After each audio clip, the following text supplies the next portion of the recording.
Good morning, students. How are you all? As you all know that our chapter 11, transportation in animals and plants, is going on. And in this chapter, we already discussed about blood, the components of the blood, all these things we have completed. Now, today's topic is blood vessels. Yes, in our last lecture, I mentioned you that blood can't flow directly in the body.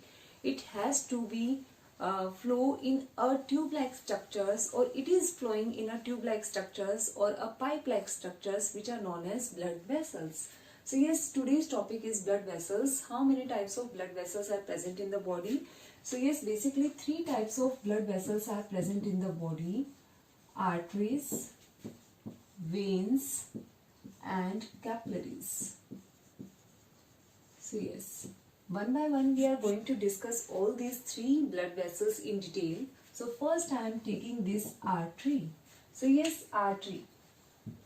Obviously, as it is a blood vessel, so it is having a pipe or tube-like structure. Its wall is thick. So yes, its lumen is very small because its wall is very thick, and it is elastic in nature. Why it is so elastic? Because it carries blood from heart to the various part of the body. Heart is pumping oxygenated blood, so we can say that arteries are the blood vessels which carries oxygenated blood from heart to the various parts of the body. Okay? So yes, that's why it is elastic and having thick wall, because the heart is pumping at a very high pressure. So to accommodate that pressure or to bear that pressure, it has to be a thick wall, otherwise it may burst. Okay, so that's why it is having a thick wall. Next we can say it carries oxygenated blood from heart to the various parts of the body, except pulmonary artery. Pulmonary artery carries deoxygenated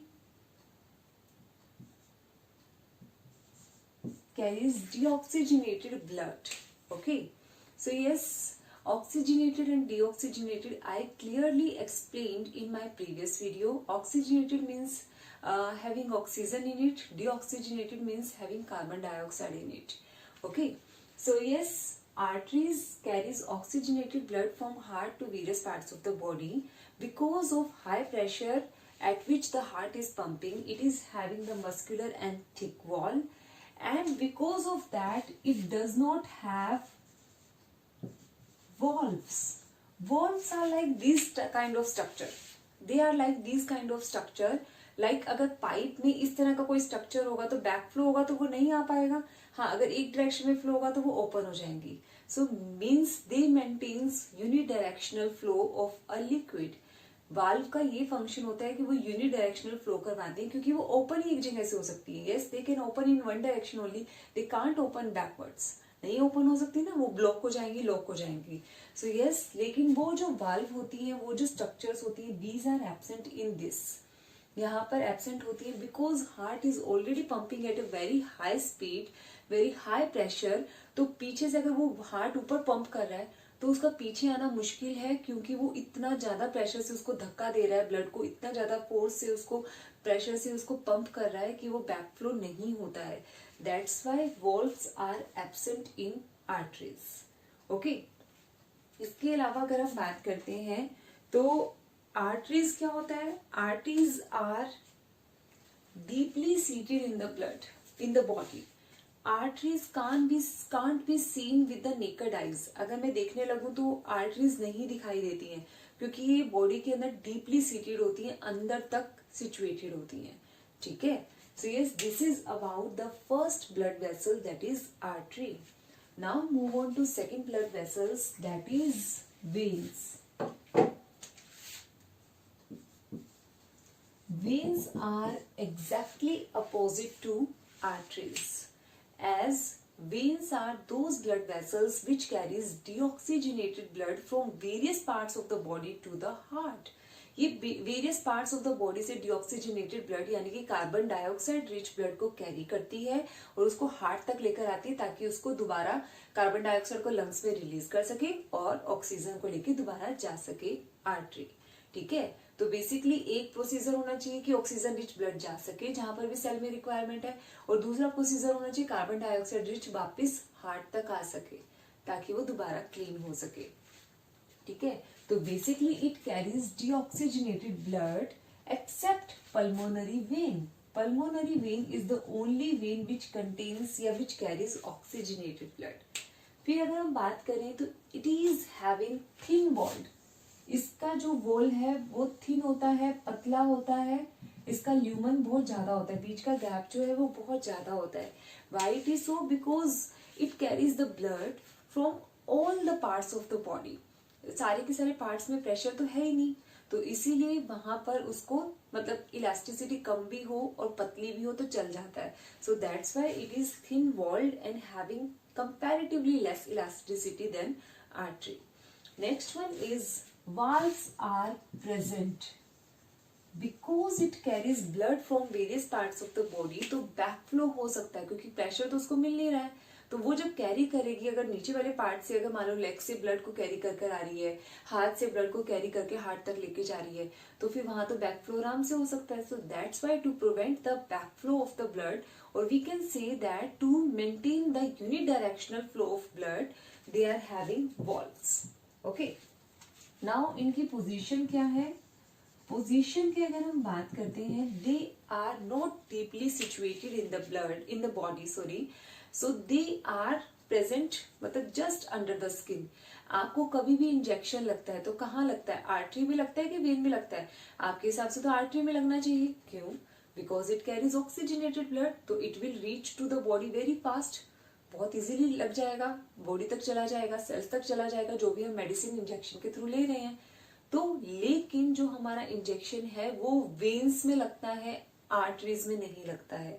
Why it is so? Because veins are superficial, वो ऊपर ऊपर से हमें दिख जाती हैं, easily visual है। तो यस, यहाँ पर हम वेन्स ढूंढते हैं ना हाथ के अंदर, आपको अभी तो मैंने मेहंदी लगाया हुआ है, आपको दिखाई नहीं देगा।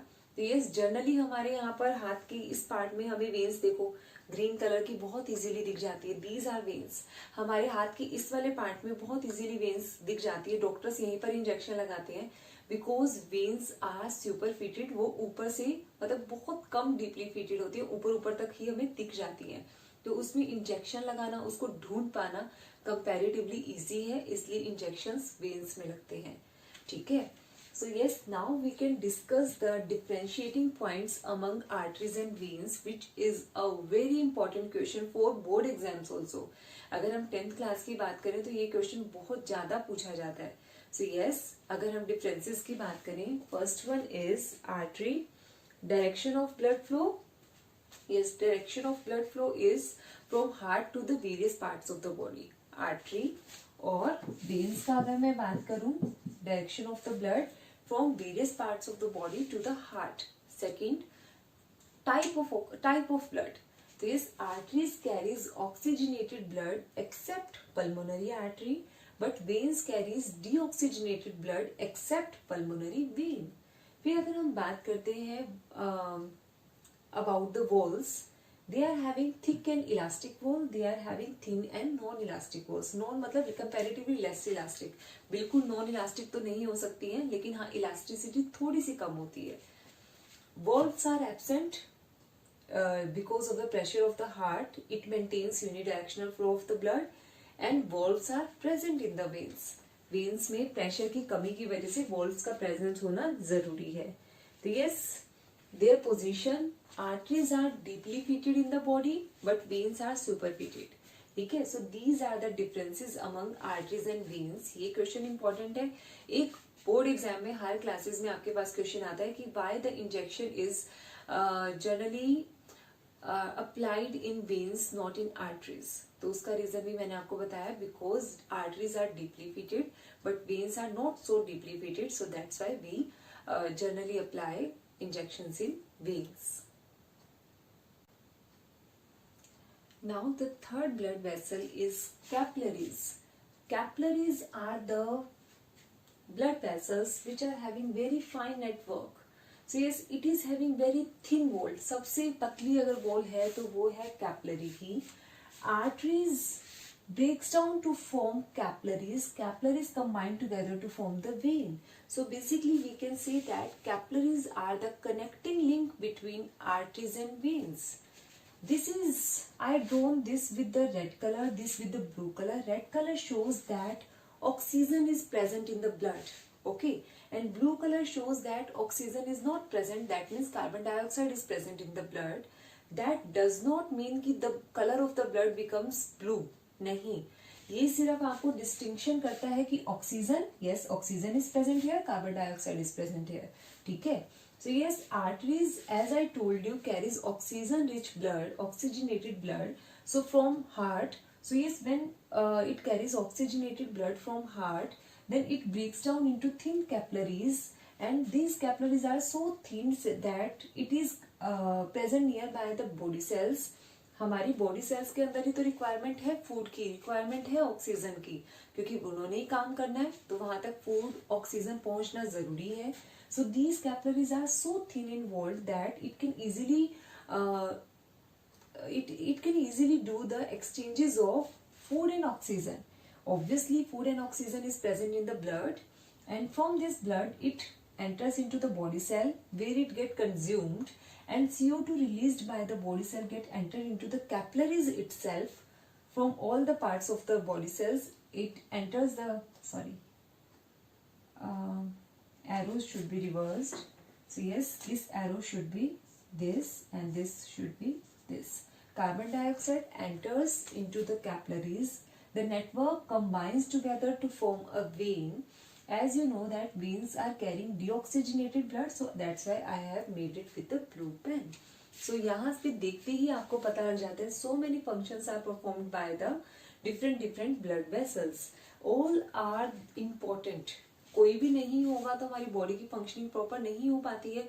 सो everything is important for survival of for our survival, ठीक है. So this is about the blood vessels. So तीनों की तीनों blood vessels we have discussed in detail. Yes students, now we are having one activity in our book, that how to calculate the pulse rate. First of all we should know about the pulse, then we will calculate about the pulse rate. So yes, use two fingers, one is index finger and middle finger, and put it on the wrist of the left hand. So yes, when you press it, then you can feel, अभी तो मैं बोल रही हूँ, बोलते हुए आपको feel नहीं होगा, बिना बोले when you are sit quiet and stable, तो आपको यहाँ पर कुछ मूवमेंट फील होगा. Yes, this movement indicates that some liquid is flowing under pressure. उसको पंप मिल रहा है, उसको प्रेशर मिल रहा है, जिसकी वजह से वो फ्लो कर रहा है. So basically the throbbing action of the throbbing sensation due to the flow of blood is known as pulse rate. तो yes, थ्रोबिंग एक्शन जो सेंसेशन हमें मिलता है क्योंकि उसमें ब्लड फ्लो कर रहा है, ऑब्वियसली ब्लड फ्लो कर रहा है, तो उस चीज को हम बोलते हैं pulse rate. So now it is clear what is pulse rate. Then pulse rate को हम कैलकुलेट कैसे करते हैं? एक्टिविटी यही है, we have to put our index finger and middle finger on our wrist of the left hand, press it and we can feel the pulse. So yes, you have to keep with you one stopwatch or one watch, and you have to calculate the pulse, count the number of the pulse with the time. So when you will check it out, you will get to know कि in 1 minute a normal and healthy human being have 72 to 80 times 72 to 80 pulse rate. Means in 1 minute heart is pumping blood 72 to 80 times. तो इसलिए हर बार जब वो pump करता है heart, हमें एक beat सुनाई देती है, हमें एक बार पल्स का पता चलता है, ठीक है. तो नॉर्मल टाइम में हमारे पास it's 72 to 80 times, but during heavy exercise, जब हम बहुत ज्यादा वर्कआउट करते हैं, वॉक करते हैं, काम करते हैं, तो उस टाइम पे हमें सांस ज्यादा चाहिए होता है, ऑक्सीजन ज्यादा चाहिए होती है, तो इसलिए हार्ट जो है वो तेज पंप करना स्टार्ट कर देता है. उस टाइम पे हमारा हार्ट बीट तेज हो जाता है, it can be 100 to 100 time, ठीक है. तो पल्स रेट काफी इंक्रीज हो जाता है during heavy exercises. Otherwise it is 72 to 80 times in a normal human being. तो yes, you can find out, you can check it out for your friends also. तो every time you will get to know कि ऐसा नहीं है कि मेरे 72 है, आपका 60 हो जाएगा या 80 हो जाएगा या 90 हो जाएगा, नहीं. It is applicable for each and every individual. तो ये हर इंडिविजुअल पे एप्लीकेबल होता है। हम चाहे किसी भी पर्सन को ले सकते हैं, ओल्ड यंग किसी को भी ले सकते हैं। हाँ, बहुत छोटे बच्चों के अंदर हार्ट बीट और पल्स रेट थोड़ा ज्यादा होता है, क्योंकि वो मतलब जल्दी जल्दी पंप करता है, उनकी एक्टिविटीज बहुत ज्यादा होती हैं, वो ग्रोइंग स्टेज में होते हैं, तो उस स्टेज में थोड़ा सा हार्ट बीट फास्ट होता है। Otherwise it is generally 72 to 80 times for a normal adult human being. So yes students, now next topic is heart, जिसके लिए हम इतनी देर से बात कर रहे हैं, तो वो क्या है और कैसा है। So now in this topic we are going to discuss about heart. So yes, this is a diagram of heart. Many names are there. So by discussing this, you will get to know कि what is happening inside the heart. उसके अलावा ये क्या काम करता है body में, कैसे ये फंक्शनिंग करता है, this we are going to discuss in our next video. लेकिन अभी के लिए हार्ट क्या है। So yes, this is heart. Heart is basically heart is basically a pumping organ which pumps blood from to different parts of the body. ठीक है, यहाँ पर लेफ्ट हैंड साइड में यहाँ पर प्रेजेंट होता है between the lungs. Left lung के बीच में जो हमने किया था ना, एक छोटा सा कैविटी होता है, तो वहां पर प्रेजेंट होता है and it is slightly tilted towards left side में, वो थोड़ा सा लेफ्ट साइड में होता है and it is around a fist. Fist मतलब एक मुट्ठी के जितना होता है, around 12 centimetre long and 9 centimetre breadth, इतना सा ही वो दिखने में होता है। सो यस, यहाँ पर लेफ्ट साइड में लोकेटेड होता है लंग्स के बीच में। ठीक है, तो yes, basically it is covered with a double layer membrane known as pericardium.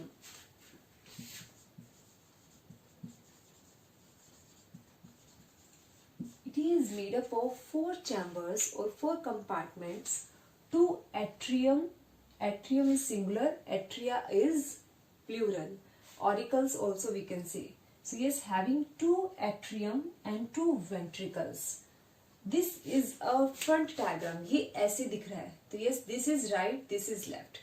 आप अपनी फ्रंट पोजीशन से इसको मैनेज कर सकते हो, इसको देख सकते हो। ऐसा नहीं है कि ऐसा है this is right this is left, no, ये डायग्राम मैंने इस तरह से आपको दिखाया है, तो this is right this is left. ठीक है, so yes, left part of the heart, left के दोनों चैम्बर्स जो है, that is left article and left ventricle carries oxygenated blood and this right atrium and right ventricle carries deoxygenated blood. ठीक है, so yes, this side carries oxygenated blood, this side carries deoxygenated blood. Right atrium is having thin walled and ventricles are having thick walled. ठीक है, right atrium से यहाँ पर bicuspid wall present है, walls are having the same function, they maintain the unidirectional flow of the blood. ठीक है, तो from the left atrium blood will flow to the left ventricle and right atrium से deoxygenated blood flow करता है left ventricle में through this tricuspid wall. ठीक है, यहाँ पर बाइकस्पिड है, यहाँ पर ट्राइकस्पिड है, names are different which you have to keep in your mind. बीच में हमारे पास सेप्टम, एक पूरा का पूरा पार्टीशन प्रेजेंट है which prevents the flow of या which prevents the mixing of deoxygenated blood and oxygenated blood. दोनों के दोनों ब्लड को बिल्कुल डिस्टिंक्ट रखने के लिए, उनकी इंटरमिक्सिंग को रोकने के लिए यहाँ पर हमारे पास एक प्रेजेंट होता है septum, which is a divideation, we can say division between the left and right part of the heart. It is having one aorta also and pulmonary artery and pulmonary vein. Pulmonary artery to carry deoxygenated blood and pulmonary vein to carry oxygenated blood. So this is about the heart. So this is a diagram which is very important for your exam point of view, which you have to draw. You have to practice while drawing. तो इसको practice करते रहना। ये आप ये बनाओगे तो this is the best. Otherwise इसको आप थोड़ा सा सिंप्लीफाइड बना सकते हो, you can search it on the net also. तो yes, first show it to me ताकि मैं उसको फाइनलाइज कर सकूं कि yes, this diagram of heart can be used और can be made in the exams. Otherwise आप कुछ भी नहीं बना सकते हो, क्योंकि बच्चे बहुत गड़बड़ करते हैं इसको हार्ट के डायग्राम को बनाने के लिए।